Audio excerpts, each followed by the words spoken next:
Domo yanathibitishwa kwa njia ya machozi. Kwa ikiwa ni machozi ya shukrani yana baraka, ikiwa ni machozi ya huzuni yana kifungo na laana. Na ukimlilia mtu machozi yasiyo haki yanaanza kupiga wewe mwenyewe. Machozi pia ni kafara ya utu wa ndani wa mtu. Narudia, machozi ni kafara ya utu wa ndani ya mtu katika ulimwengu wa roho.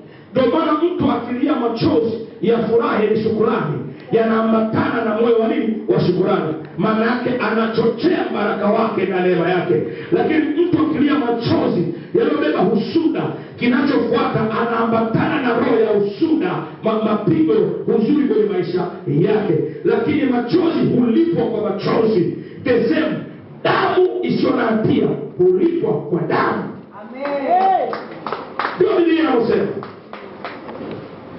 Kama Biblia inasema amwagae damu ya mwanadamu mwenzake na mwake itakuwa, maana yake pia asababishe machozi ya huzuni kwa mwenzake yasiyokuwa na yasiyokuwa na haki, huyo naye atalia. Amina. Ndio Biblia inasema lieni pamoja nao wali yao. Maana yake nini? Sio unalia na mimi maana yake ni uchukue mzigo uliokuwa ndani yako unaokutesa, ni jaribu kutengeneza namna bora ya kuondoa mzigo wako. Yaani kuonyeshe kwamba unachokipitia na mimi nakiishi. Yaani nimekipokea lakini niko tayari kukutoa kwenye machozi yako, kwenye huzuni yako, kwenye msimamo wako, kukutia moyo lakini kukubebelea ulicho nacho. Ndio maana yalieni pamoja na wali yao. Amina. Kuonyesha ushirikiano katika ulimwengu na ulimwengu halisi, kuonyesha pendo la Mungu yule ambaye wewe unamhubiri, kuonyesha pendo la Kristo ambaye unamzungumzia. Hauwezi kwenda kwa mtu mwenye huzuni ukamletea maneno ya kejeli utamwongezea huzuni. Maana yake nini? Utakaa naye chini kwanza kuitambua huzuni yake, mbili kujua namna ya kuiondoa huzuni yake na kumpa faraja, tatu namna gani ya kushikamana naye atoke mahali alipo. Amina. Hiyo amina ndogo, sema amina kwa nguvu. Ongeza tena amina kwa nguvu.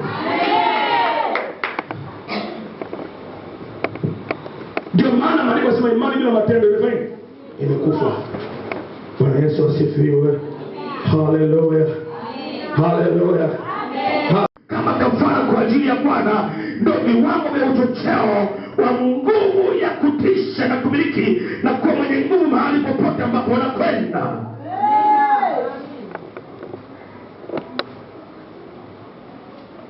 Hatuwezi kutoka mahali tulipo kwa kuambiana maneno laini. Lazima waambiwe maneno sahihi na sio laini.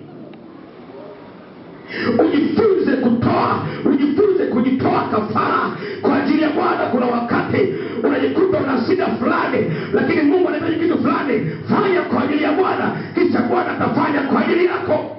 Vyovyote ilivyo, hakuna mtu ambaye amewahi kupoteza kwa ajili ya Bwana. Sikiliza nikwambie, chochote ambacho unaona unapoteza kwa ajili ya Bwana, mwanangu, yapoteza ukifanya katika uadilifu. Sayaja wewe na uzao wako watakula matunda ya ulichokufanya. Ndio maana Abrahamu alipojitoa, leo hii unasema unamiliki baraka za Ibrahimu, Isaka na Yakobo, lakini chanzo cha baraka nini? Ni kafara ya Isaka. Mtu mmoja asome Mwanzo 22 aya kwanza mpaka 18. Anasema baada ya mambo anamaanisha baada ya kila kilichozungumzwa, kila Mungu alichokisema, kila Mungu alichomwagiza, baada ya mambo hayo na yaliyotokea na kutimia, baada ya mambo hayo, anasema